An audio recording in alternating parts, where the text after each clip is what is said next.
Good morning बच्चों। पिछले lecture में हम लोगों ने कबीर दास जी के जीवन के बारे में देखा था। आशा करती हूँ आप लोग ने उनका साहित्यिक परिचय अपने फेयर रजिस्टर में लिख लिया होगा। बच्चों 80 शब्द में एग्जाम में पूछा जाता है कि 80 शब्द में आप उनका साहित्यिक परिचय लिखिए। तो कम से कम आप लोग 1-1.5 पेज में लिखिए, ताकि जब उसको आप याद करते हैं तो एग्जाम टाइम में कुछ बातें भूल भी जाते हैं, तो इसलिए वो अपने से छोटा हो जाएगा। इसलिए थोड़ा सा ज्यादा ही लिखिए और उसको अच्छे से अभी से ही तैयार कर लीजिए। अब हम लोग उनकी रचना जो बीजक में संग्रहित है, और बीजक में साखी शबद रमैनी 3 जो है भाग उसमें के रूप में है। तो पहला भाग है साखी। साखी शीर्षक से के अंतर्गत ये जो दोहे हैं वो आपके कोर्स में है, इसका हम लोग अध्ययन करेंगे बच्चों। तो सबसे पहले हम लोग इसके दोहे को पढ़ेंगे, आप भी ध्यान सुनिएगा।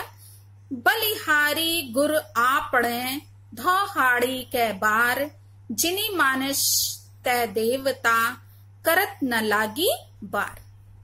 इसका सबसे पहले बच्चों हम लोगों को संदर्भ जानना है कि क्या आप संदर्भ लिखेंगे। तो आप लिखेंगे कि प्रस्तुत दोहा हमारी पाठ्य पुस्तक हिंदी के काव्य खंड में से संग्रहित है, जो है साखी शीर्षक के अंतर्गत संग्रहित है। और इसके जो कवि हैं वो संत काव्य धारा के जो है अमर प्रणेता महात्मा कबीर दास जी हैं। किस काव्य धारा के हैं? संत काव्य धारा के। इसको जरूर लिखिएगा, इससे आपका संदर्भ अच्छा रहेगा कि यह दोहा जो है संत काव्य धारा के अमर प्रणेता महात्मा कबीर द्वारा रचित है। बच्चों जो हम बताते चल रहे हैं इसको आप अपनी फेयर रजिस्टर में जो है करते चलिए। इसका बलिहारी डैश डैश बार ऐसे करके फर्स्ट दोहा का ये पंक्ति का शुरू का और लास्ट का वर्ड लिख करके इसको आप संदर्भ लिखिए। उसके बाद आप इसका प्रसंग लिखेंगे। इसमें गुरु की महिमा का इन्होंने प्रतिपादन किया है, गुरु के महत्व को का वर्णन किया है, बतलाया है, तो उसको आप लिखेंगे। अब हम इस दोहे के अर्थ को समझाने जा रहे हैं, एक एक शब्द का उसको ध्यान से सुनिए और वर्ड मीनिंग उसको लर्न कीजिए, ताकि आप इसके अर्थ को अच्छी प्रकार समझ सकें। बलिहारी, बलिहारी मतलब होता है बच्चों न्योछावर या किसी पर अर्पित होना। गुर, गुर मतलब होता है गुरु। आपने मतलब अपने। और धौ, धौ मतलब होता है दू, धौ मतलब दू। और हाड़ी मतलब होता है शरीर। हाड़ी मतलब शरीर या देह। और कै बार, कै बार मतलब कितनी बार है। जिनी, जिन्होंने। मानस, मानस मतलब मनुष्य। तय देवता, तय मतलब होता है बच्चों से। देवता आप सब जानते हैं भगवान ईश्वर। करत न लागी बार, करत यानी करने में, ना मतलब नहीं, लागी बार, बार मतलब होता है देर। मतलब कि यहां पे 2 बार बार बार आया है। यहां बार जो है वो कै बार यानी कितनी बार, और यहां बार मतलब होता है देर। तो यहां पे जो है एक ही शब्द 2 बार प्रयुक्त हुआ है, इसलिए यहां पे क्या है, यमक अलंकार है। तो ये यमक अलंकार आप सबने 10th क्लास में अलंकार पढ़ा है ना, तो यमक अलंकार का ये उदाहरण आप लिख भी सकते हैं बच्चों। इसको आप लर्न भी कर लीजिएगा इन दोनों लाइनों को। देखिए अब इसका अर्थ हम लोग जानेंगे। बलिहारी गुरु आपने। कबीरदास जी कहते हैं कि मैं अपने, आपने मतलब अपने गुरु यानी गुरु पर क्या हूं, बलिहारी यानी न्योछावर हूं। मैं अपने गुरु पर न्योछावर हूं। धौहाड़ी, धौहाड़ी यानी देह, दूं, क्या बार, कितनी बार, मैं अपना शरीर कितनी बार दूं, यानी कि मैं अपने शरीर को बार बार उनको क्या करना, अर्पित कर देना चाहता हूं। जिन्हें मानुष, जिन्होंने मनुष्य से, ते मतलब से, जिन्होंने मनुष्य से देवता अर्थात ईश्वर मुझे बना दिया, और बनाने में उन्होंने करत न लागी बार, उन्होंने बिल्कुल भी देर नहीं किया। बार मतलब देर। उन्होंने मुझको अविलंब यानी बिना देर किए हुए उन्होंने मनुष्य से देवता जिन्होंने बना दिया, ऐसे गुरु के को मैं क्या करना चाहता हूं, अपने शरीर को बार बार अर्पित कर देना चाहता हूं। अर्थात अपने ज्ञान द्वारा, गुरु ने अपने ज्ञान द्वारा मुझको क्या किया है, मनुष्य से देवता बनाने में जिन्हें क्या है, कुछ भी देर नहीं लगी, ऐसे जो है गुरु पर मैं अपने शरीर को बार बार अर्पित कर देना चाहता हूं। ये बताना चाह रहे हैं। मतलब पूरे दोहे में ये गुरु के महत्व को इन्होंने समझाने का प्रयास किया है कि गुरु के ज्ञान द्वारा कैसे हम ईश्वरत्व को प्राप्त कर सकते हैं। मतलब कि मनुष्य से हम देवता बन सकते हैं। और उन्होंने वो क्या किया है, गुरु ने उन्हें मनुष्य से देवता बना दिया और उसमें उन्होंने जरा भी देर नहीं लगाई। इसको इन्होंने इसमें बताया। तो बच्चों, हम लोग के जो एग्जाम जो होता है उसमें क्या होता है कि आपको दोहा दिया रहता है और उससे संबंधित कुछ प्रश्न पूछे जाते हैं और कुछ पंक्ति जो है अंडरलाइन की हुई रहती, रेखांकित रहती है और उसकी आपको व्याख्या करनी होती है। उसका आपको अर्थ लिखना पड़ता है संदर्भ सहित। तो आपको जब इसका पूरे का अर्थ मालूम रहेगा तभी आप उसको लिख सकेंगे या उससे संबंधित प्रश्न उत्तर कर सकेंगे। तो आपको उसी प्रकार से तैयारी भी करनी होगी। और इसमें कभी कभी प्रश्न के रूप में पूछ लिया जाता है कि इसमें कौन सा अलंकार है या इस दोहे में किस भाषा का प्रयोग किया गया है या किस रस का प्रयोग किया गया।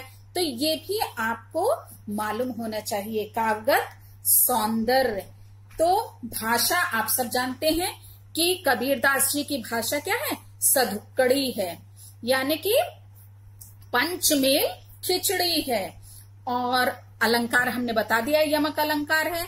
रस बच्चों, इसमें शांत रस का प्रयोग हुआ है। और ये क्या है, छंद कौन सा है, दोहा छंद है। दोहा आप सब पढ़े हैं। तो छंद में दोहे का भी उदाहरण आपको यदि लिखने के लिए आए तो आप इसको लिख सकते हैं और मात्राओं की गणना कर सकते हैं बच्चों। तो ये रस शांत है, अलंकार यमक है, छंद दोहा है और भाषा सधुक्कड़ी है। इसको आप अपनी फेयर कॉपी में जरूर लिखिएगा ताकि आप भूलें नहीं। बच्चों, अब इससे जैसे संबंधित प्रश्न है कि प्रस्तुत दोहे के पाठ और कवि का नाम लिखिए। तो आप पाठ लिख सकते हैं कि ये बीजक में संग्रहित है ये दोहा और साखी शीर्षक से लिया गया है। और इनके कवि का नाम है संत कबीरदास। और क्वेश्चन बन सकता है बच्चों कि शिष्य अपने गुरु को क्या समर्पित करना चाहता है। तो क्या समर्पित करना चाहता है, अपना शरीर जो है वो बार बार समर्पित करना चाहता है। फिर एक क्वेश्चन बन सकता है कि गुरु ने शिष्य को क्या बना दिया? तो मनुष्य से देवता बना दिया। फिर किस बात में तनिक भी देरी नहीं लगी? तो किस बात में? मनुष्य से देवता बनाने में उनको जरा भी देर नहीं लगी। और फिर उसके बाद है क्वेश्चन एक और बन सकता है कि शिष्य गुरु के बलिहारी क्यों जाता है? क्योंकि उसने क्या किया? उसे मनुष्य से देवता बनाने में जरा भी देर नहीं की। ये उसका उत्तर हुआ। तो इस प्रकार से छोटे छोटे प्रश्न पूछे जाते हैं। जब आपको अर्थ मालूम रहेगा बच्चों उसका, तो आप सब प्रश्न उत्तर कर लेंगे। तो बच्चों कम से कम इसको वीडियो को 1 से 2 बार आप जरूर सुनिए और इसके संदर्भ प्रसंग सहित व्याख्या अपनी फेयर कॉपी में जरूर लिख लीजिएगा बच्चों। चलिए अब हम लोग नेक्स्ट दोहे को पढ़ेंगे। अगले, सतगुरु की महिमा अनंत, अनंत किया उगार, लोचन अनंत उघाड़िया, अनंत दिखावण हार। अब इससे में भी जो कबीरदास जी हैं उन्होंने क्या किया है? संदर्भ तो सेम रहेगा बच्चों, प्रसंग बदल जाए, पर प्रसंग में भी वही है। क्योंकि इस दोहे में भी क्या किया है? इन्होंने गुरु की ही महिमा का वर्णन किया है। इसमें ये बताना चाह रहे हैं, कबीरदास जी कहते हैं कि ये सतगुरु की महिमा का वर्णन करते हुए कह रहे हैं कि सतगुरु की महिमा क्या है? अनंत है। अनंत मतलब अपार, हाँ, जिसकी कोई सीमाएं नहीं है। अनंत किया उपगार, उपगार मतलब होता है उपकार, है। उन्होंने कितना अनंत किया है, अपार जो है उपकार किया है। लोचन, लोचन आप सब जानते हैं नेत्र को बोलते हैं। अनंत अपार, उघाड़िया, उघाड़िया मतलब होता है बच्चों जो है खोल दिया है। उघाड़िया मतलब खोल दिया है। और लोचन अनंत यानी दिव्य दृष्टि, अलौकिक दृष्टि जो है उसको बोलते हैं। और अनंत यानी अपार, दिखावणहार, दिखावणहार यानी कि दर्शन कराए हैं। किसके? ब्रह्म के दर्शन कराए हैं। देखिए ये तो शब्द अर्थ हुआ। अब हम लोग इसकी व्याख्या को देखेंगे। इसमें सतगुरु की महिमा का वर्णन करते हुए कबीरदास जी कहते हैं कि सतगुरु की महिमा कैसी है? अनंत है, अपार है। उन्होंने क्या किया है? अनंत यानी अपार, अनेक, उपकार यानी उपकार किए हैं। उन्होंने मुझ पर अनेक उपकार किए हैं।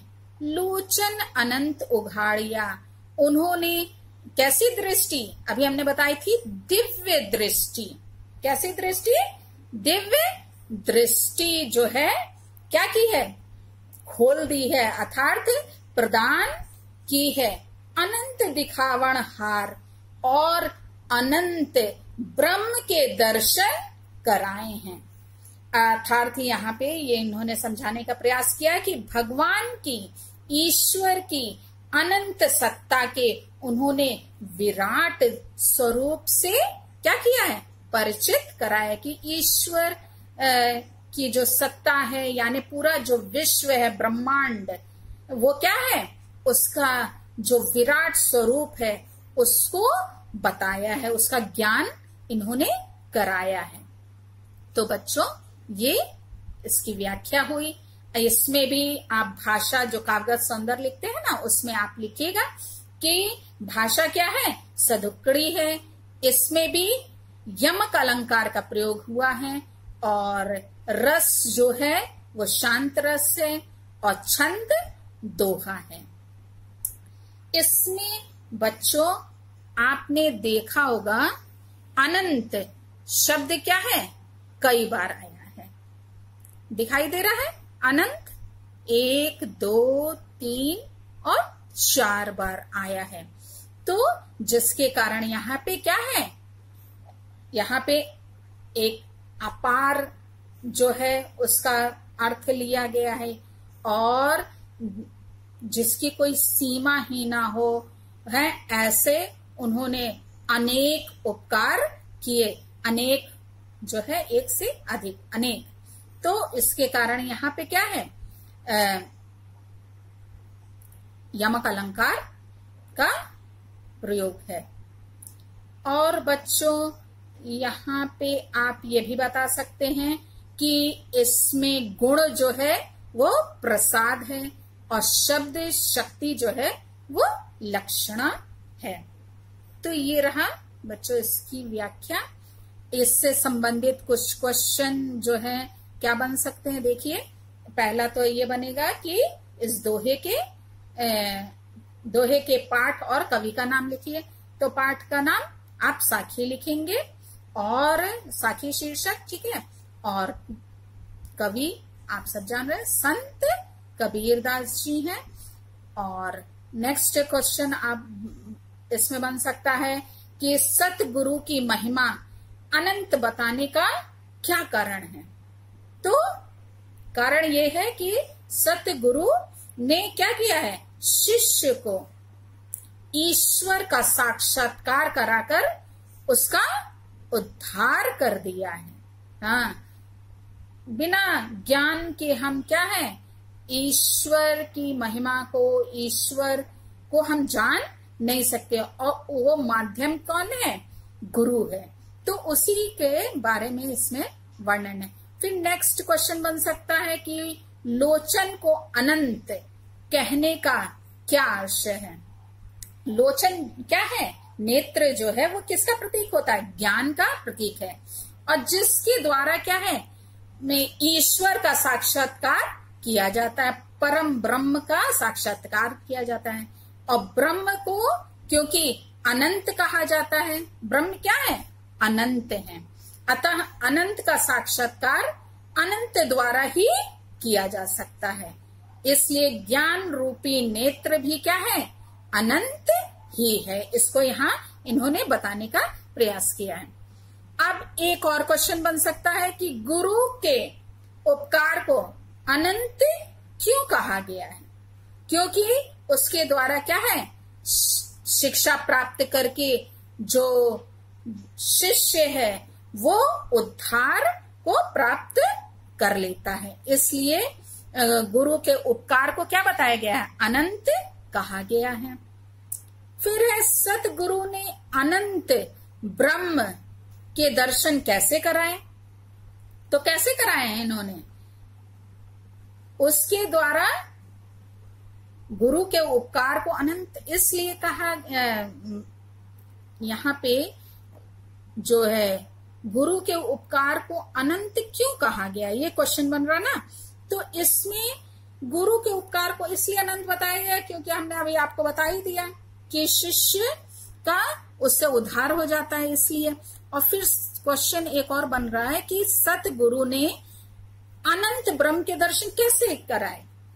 तो उन्होंने कैसे किया है, ज्ञान रूपी दिव्य दृष्टि प्रदान करके उन्होंने वो दर्शन कराए हैं। ये तो रहा बच्चों दूसरे वाले दोहे की व्याख्या। अब हम लोग तीसरे दोहे को देखेंगे। ध्यान से सुनिएगा, शब्द अर्थ भी हम आपको बताते चल रहे हैं, इससे ध्यान दीजिएगा। ये बहुत इंपॉर्टेंट है बच्चों, अक्सर परीक्षा में पूछा जाता है। दीपक दिया तेल भरी, बाती दई अघट, पूरा किया बिसाहुणा, बहुरी न आवो हट। दीपक दिया तेल भरी। दीपक, यहाँ दीपक जो है शरीर रूपी दीपक का वर्णन है। किसका, शरीर रूपी दीपक। और तेल जो है वो प्रेम रूपी तेल है। कैसा तेल है, प्रेम रूपी तेल। और बाती, आप सब जानते हैं बत्ती को बोलते हैं बाती। यहाँ पे बाती जो है वो ज्ञान रूपी बाती है। कैसी बाती है, ज्ञान रूपी बाती। और अघट, अघट मतलब होता है अटूट या अक्षय। अघट मतलब अटूट या अक्षय। और पूरा किया बिसाहुणा।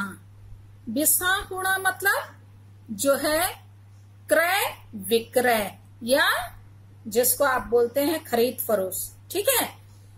बहुरी न आवो हट। हट होता है बाजार। हट मतलब हाट या बाजार। और बहुरी मतलब फिर। बहुरी मतलब फिर। तो ये तो रहा बच्चों इन शब्दों का अर्थ है जो है। अब हम लोग इसका प्रसंग देखेंगे। इसमें भी दोहे में शिष्य पर जो है गुरु द्वारा दिए गए ज्ञान का प्रभाव दिखाया गया है। गुरु द्वारा दिए गए ज्ञान के प्रभाव को दिखाया गया है। इसमें संत कबीर जी कहते हैं कि गुरु ने शिष्य के, किसने? गुरु ने शिष्य के दीपक, दीपक यानी अभी हमने बताया था शरीर रूपी दीपक को। कैसे दीपक को? गुरु ने शिष्य के शरीर रूपी दिया यानी दीपक को कैसे तेल से? ईश्वरीय प्रेम रूपी तेल से। कैसे तेल से भर दिया? भरी भरी मतलब भर दिया। ईश्वरीय प्रेम रूपी तेल से भर दिया है। शिष्य के शरीर को किससे भर दिया है? शरीर क्या है? दीपक, ठीक है। शरीर रूपी दीपक को आप सब जानते हैं कि दीपक को जलाने के लिए तेल की आवश्यकता होती है। तो यहाँ पे ये दीपक के माध्यम से समझाना चाह रहे हैं कि गुरु ने क्या किया? शिष्य के शरीर रूपी दीपक को कैसे तेल से? ईश्वरीय प्रेम रूपी तेल से भर दिया है। और बाती दई अघट, और उसने कैसी बत्ती को डाला है? बाती को आप सब जानते हैं कि किसी भी उसको दिए को जलाने के लिए उसमें एक बाती की आवश्यकता होती है। तो बाती कैसी डाली है? अक्षय। कैसी डाली है? अक्षय, यानी कि जो कभी समाप्त ना होने वाली हो, ऐसी बाती दई अघट, और उसमें ज्ञान रूपी कभी ना समाप्त होने वाली बत्ती को डाल दिया है। पूरा किया बिसाहुणा, और जो सांसारिक जो क्रय विक्रय है, सांसारिक भावनाओं का जो क्रय विक्रय है वो क्या हो गया है? पूरा हो गया है, यानी समाप्त हो गया है। बहुरी न आवो हट, अब पुनः बाजार में, हट मतलब बाजार में फिर आने की आवश्यकता नहीं है।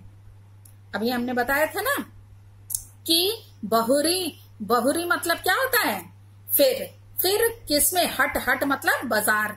ना आवो मतलब कि आने की आवश्यकता नहीं है। ये यानी कि ये जो संसार है, संसार रूपी बाजार में फिर नहीं आना पड़ेगा। बच्चों ये जितने भी दोहे हैं ना, सब जो है उद्धार और मोक्ष का वर्णन करते हैं कि ईश्वरीय ज्ञान के द्वारा कैसे मनुष्य जो है उद्धार को प्राप्त कर सकता है, कैसे वो ईश्वर तक पहुंच सकता है।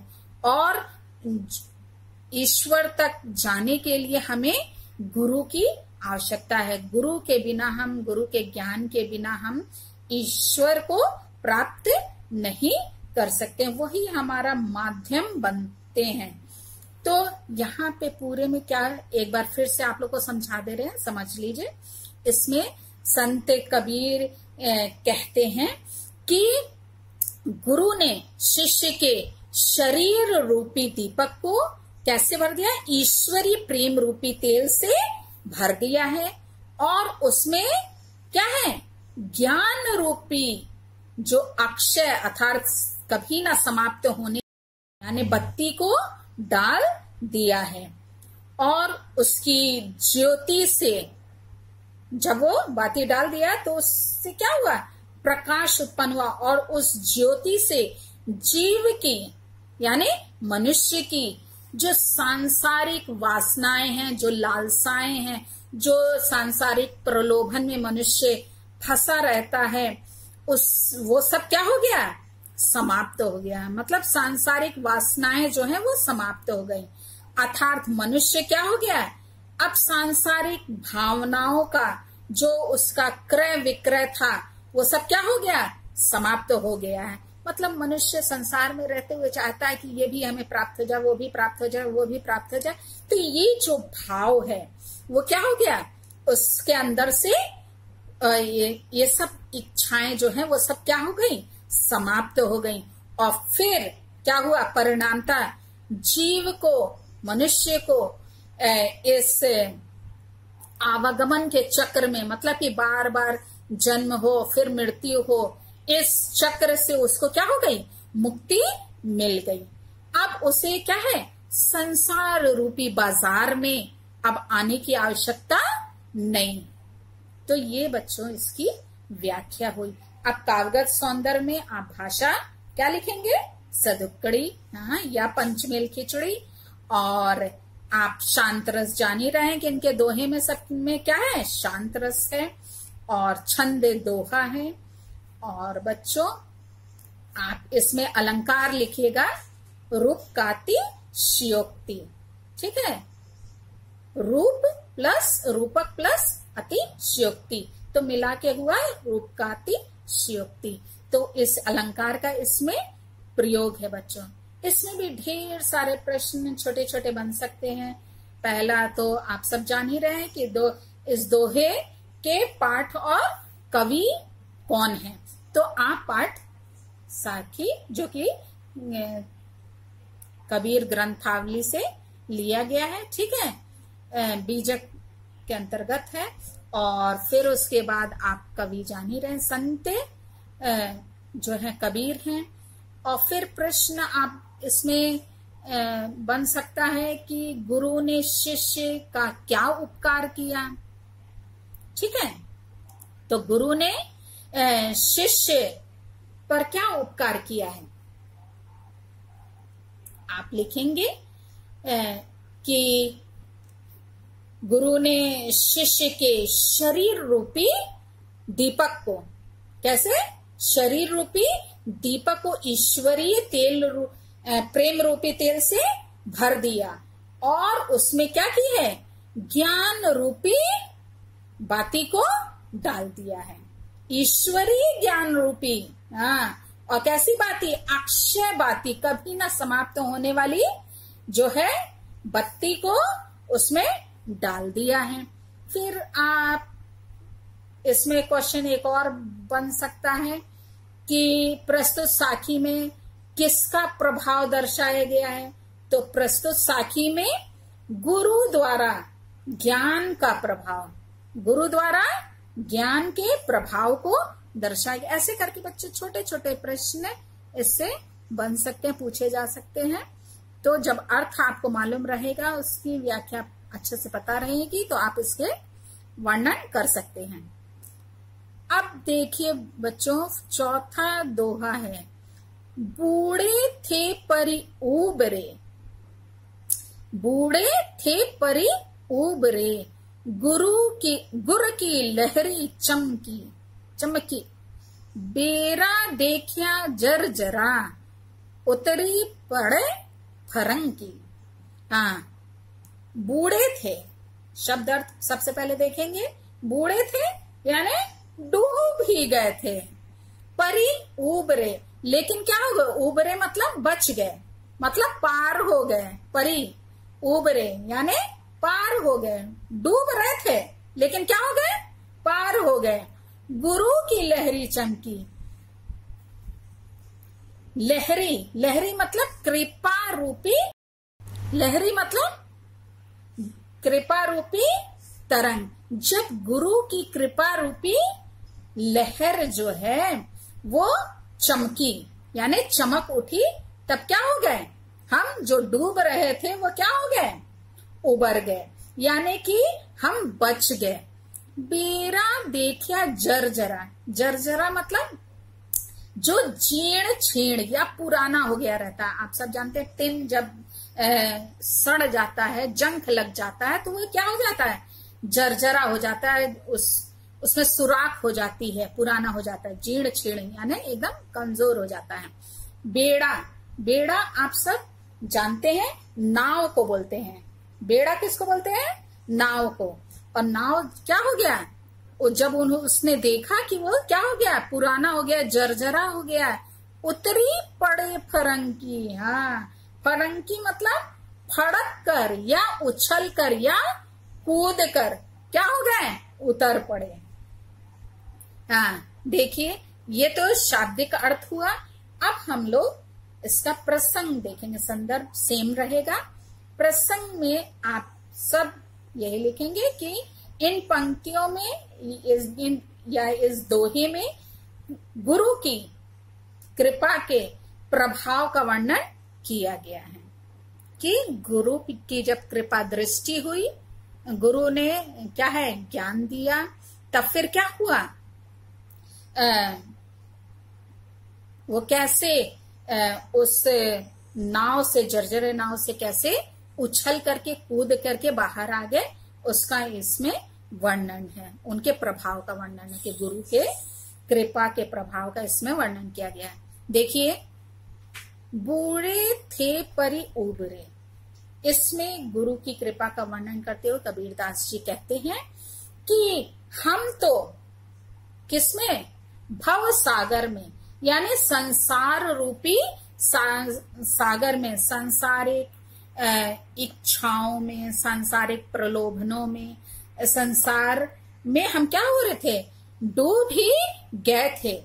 लेकिन क्या हुआ, इतने में ही गुरु की लहरी चमकी। हाँ, गुरु के ज्ञान की लहर जो है वो क्या हुई, चमक उठी, और ज्ञान की उस शक्तिशाली लहर से हमें क्या हुआ, ने हमें उठाकर बाहर की ओर फेंक दिया। क्या किया, गुरु की शक्तिशाली ज्ञान रूपी लहर ने हमें क्या किया, उठा करके हमें बाहर फेंक दिया। और जैसे ही हम थोड़ा क्या हुए थे, उबरे, उबरे यानी कि हम उससे बाहर निकले, सांसारिक प्रलोभनों से, सांसारिक जो है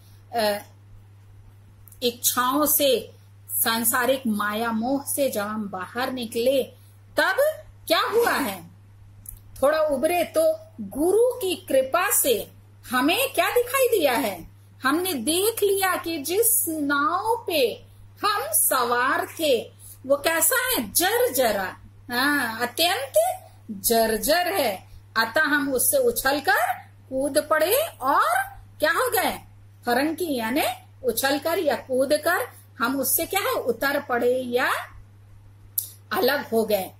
और इस प्रकार से गुरु द्वारा प्रदत्त दिए गए ज्ञान के कारण हमारा सांसारिक जो मोह है वो समाप्त हो गया और हम भव सागर से पार हो गए।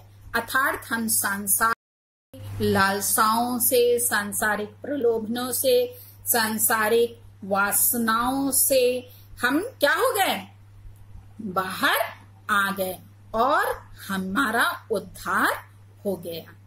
तो बच्चों, ये इन सब में शांत रस का प्रयोग है, भाषा सधुकड़ी है और इसकी छंद जो है वो दोहा छंद है, इसको आप लिखिएगा। इसमें भी बच्चों ढेर सारे प्रश्न बन सकते हैं। पहला तो सेम रहेगा, दोहे के पाठ और कवि का नाम तो आप सब जानते ही हैं, उसको बताने की जरूरत नहीं है। नेक्स्ट आप क्वेश्चन बन सकता है कि शिष्य का बेड़ा कैसा था, तो वो कैसा था, जर्जर था, कमजोर था, ये क्वेश्चन बन सकता है।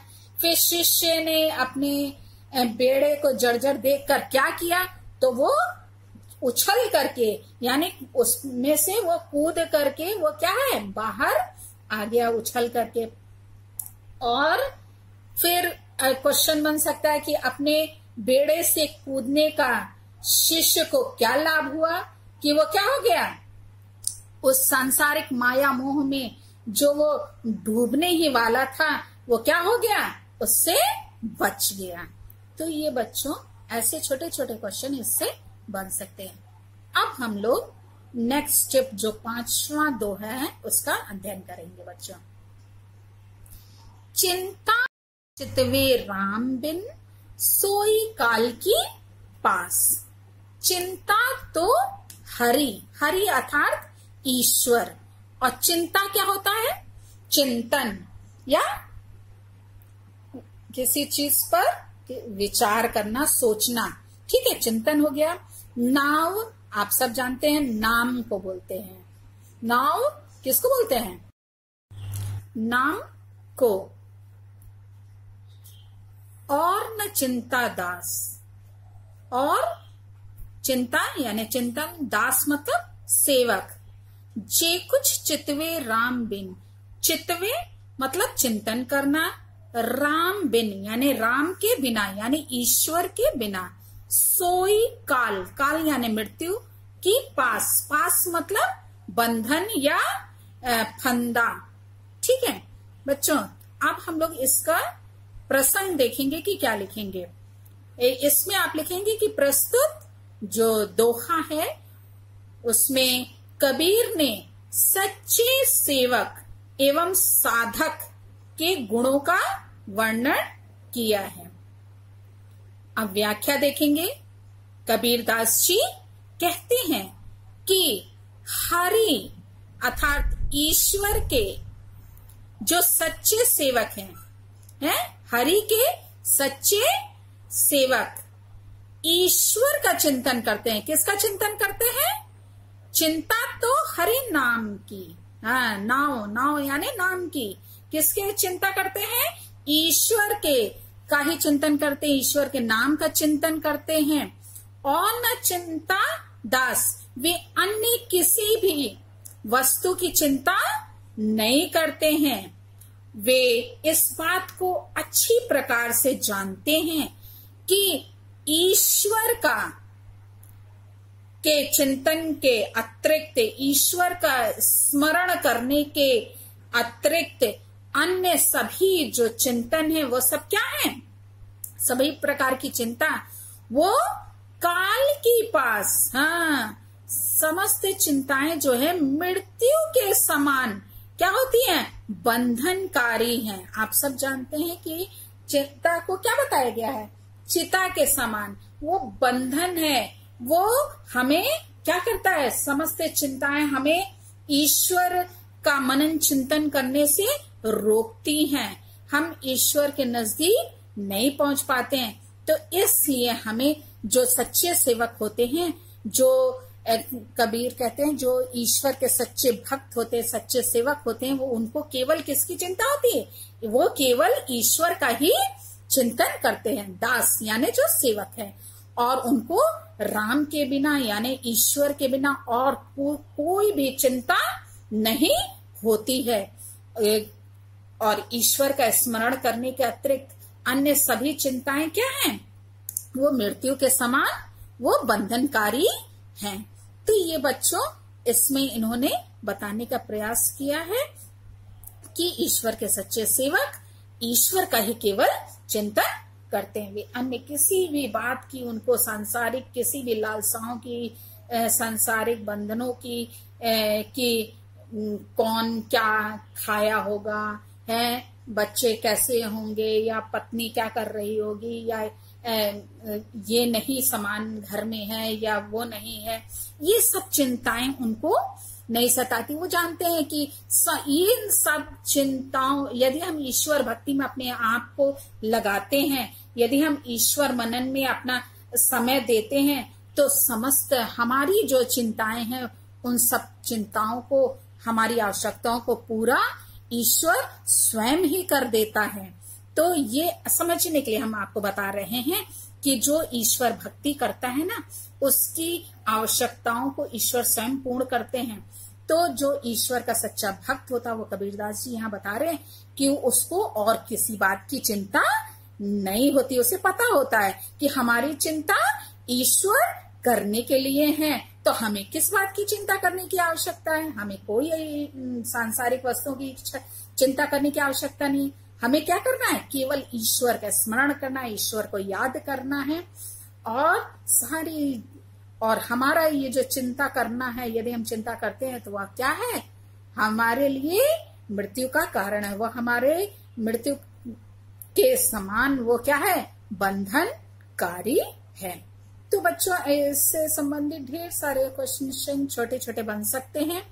पहले आप लोग को बता दें, काव्यगत सौंदर्य, भाषा आप सब जान रहे हैं, सदुक्कड़ी है, और रस शांत है, और दोहा छंद है। बच्चों, इसमें छोटा क्वेश्चन क्या बन सकता है? देखिए कि किसको दूसरी चिंता नहीं है?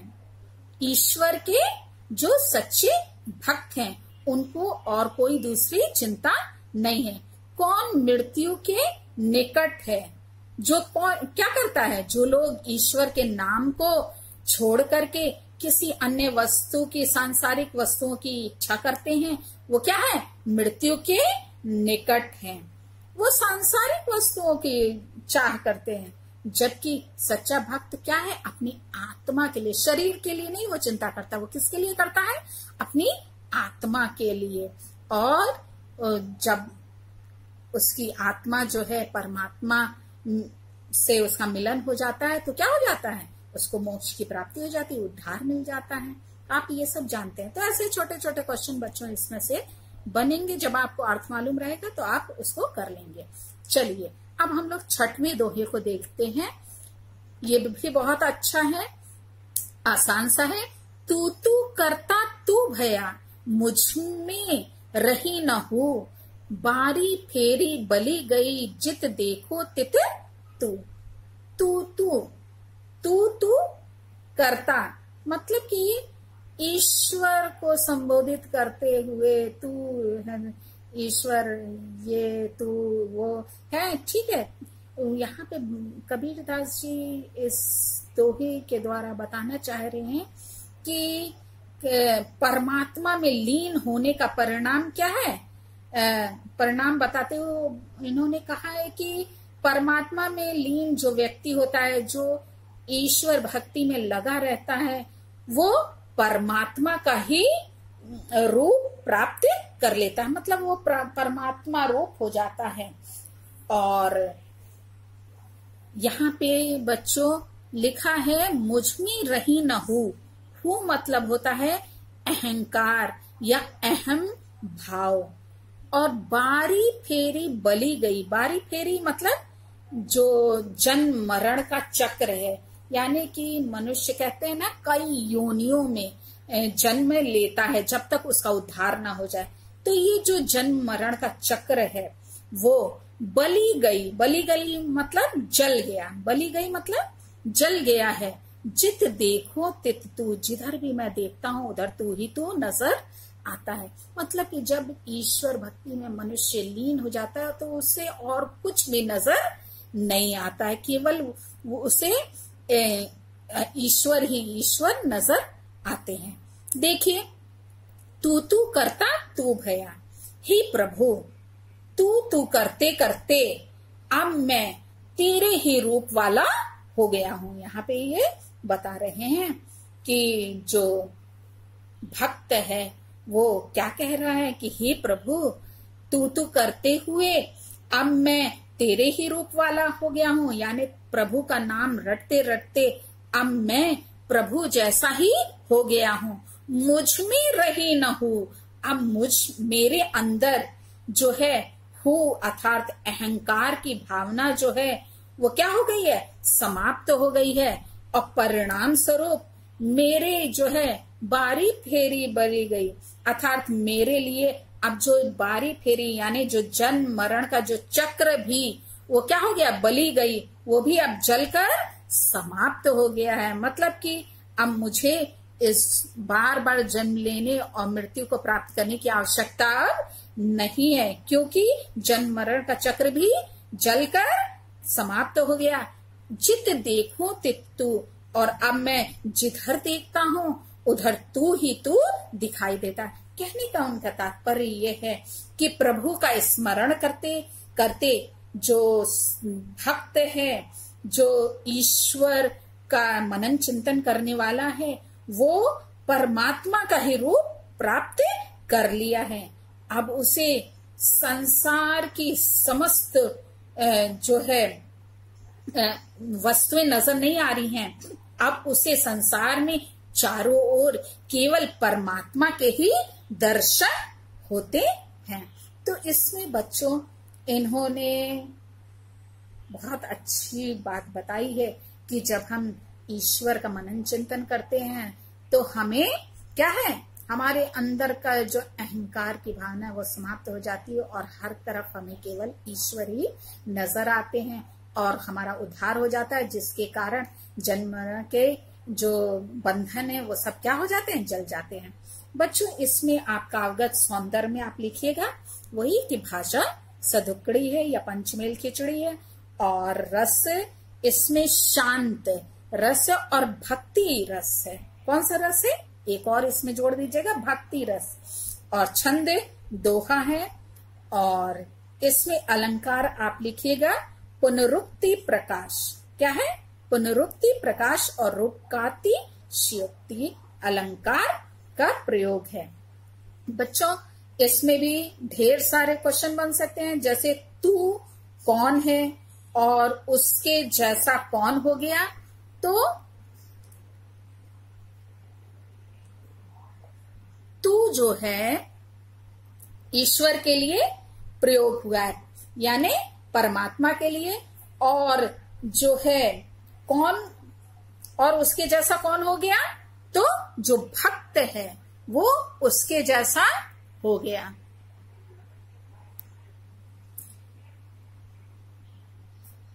फिर इसमें एक और क्वेश्चन बन सकता है कि बारी फेरी किस कारण जल गई। बारी फेरी किस कारण से जल गई बच्चों, तो आप इसमें लिख सकते हैं कि साधक के, जो साधना करने वाला है, साधक के परमात्मा स्वरूप होने के कारण, मतलब कि वो ईश्वर के समान हो गया। तब फिर जो बारी फेरी यानी जो जन्म मृत्यु का जो चक्र था वो क्या हो गया, बली गई, यानी वो जल गई। जो आवागमन का चक्र था वो जलकर समाप्त हो गया, मतलब कि अब उसका उद्धार, उसे उद्धार की प्राप्ति हो गई। वो उसकी आत्मा जो है परमात्मा में लीन हो गई। फिर उसके बाद ऐसे छोटे छोटे बच्चों क्वेश्चन बनेंगे, तो इसको आप अर्थ को अच्छे से समझ लीजिएगा और अपनी फेयर कॉपी में लिख लीजिएगा। अब है 7वां वाला, कबीर सूता क्या करे। क्या है, कबीर सूता क्या करे, काहे न देखे जागी, जाके संगते बिछुड़या, ताही के संग लागी। देखिए शब्दार्थ पहले, सूता, सूता मतलब सोता हुआ, सूता मतलब सोता हुआ, और बिछुड़िया, बिछुड़िया मतलब अलग हो गया, बिछुड़िया मतलब अलग हो गया।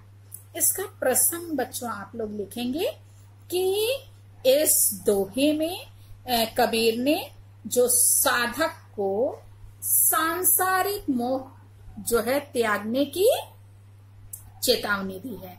किसको त्यागने की, सांसारिक माया मोह को छोड़ने की, त्यागने की चेतावनी दी है। देखिए इसमें कबीरदास जी कहते हैं कि हे जीव, तू क्या कर, कबीर सूता क्या करे, काहे न देखे जागी।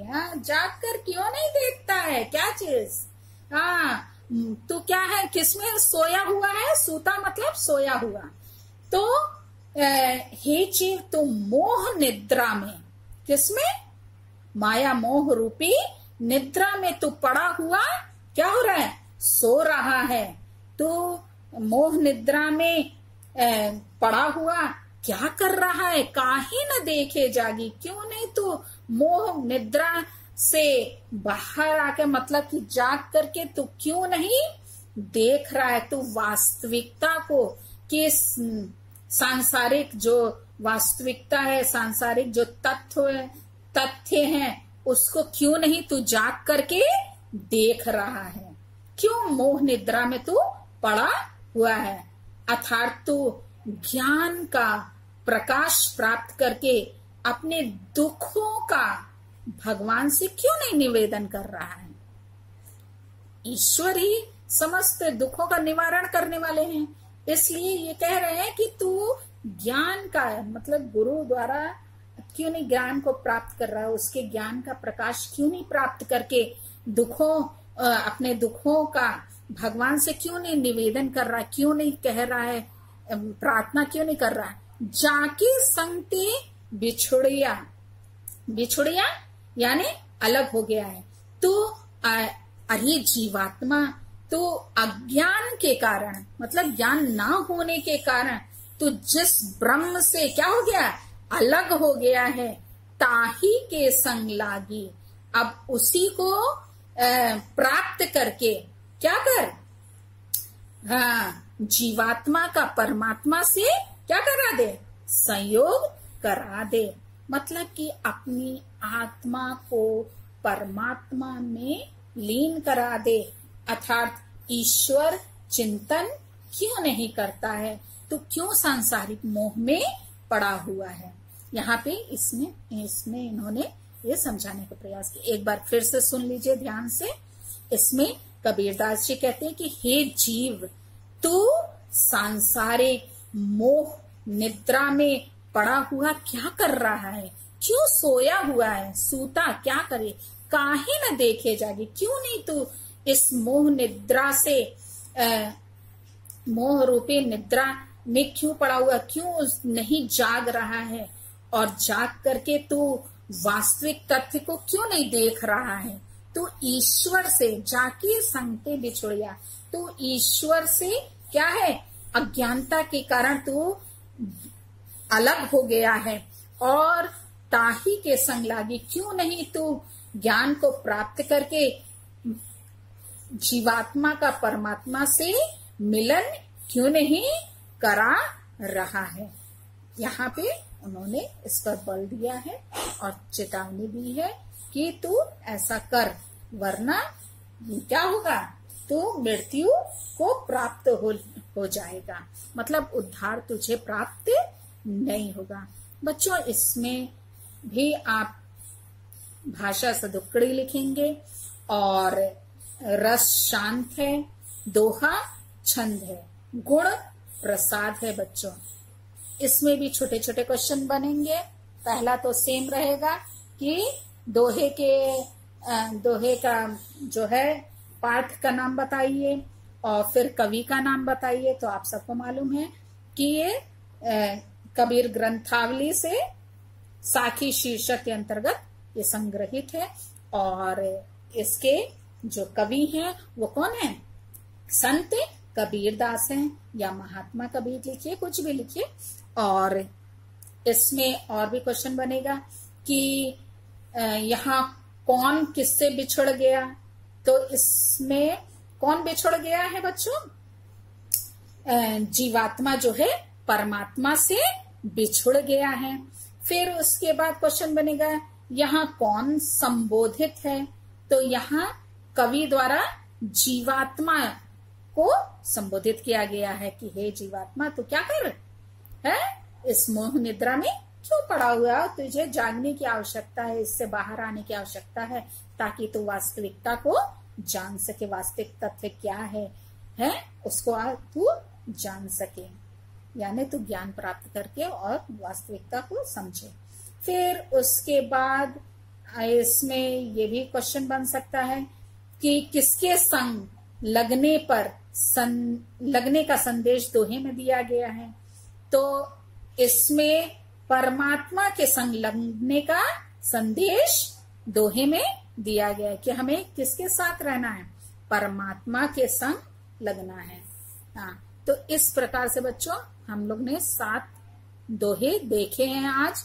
अब इसको बच्चों आप लोग ध्यान से सुनिएगा और अपनी फेयर कॉपी में, फेयर रजिस्टर में ठीक है, जो आपने बनाया जिसमें आपने साहित्यिक परिचय लिखा है उसी में इन सभी का आप संदर्भ और प्रसंग सहित व्याख्या लिख लीजिएगा अपने शब्दों में। कागज सौंदर्य उसके नीचे लिखिएगा।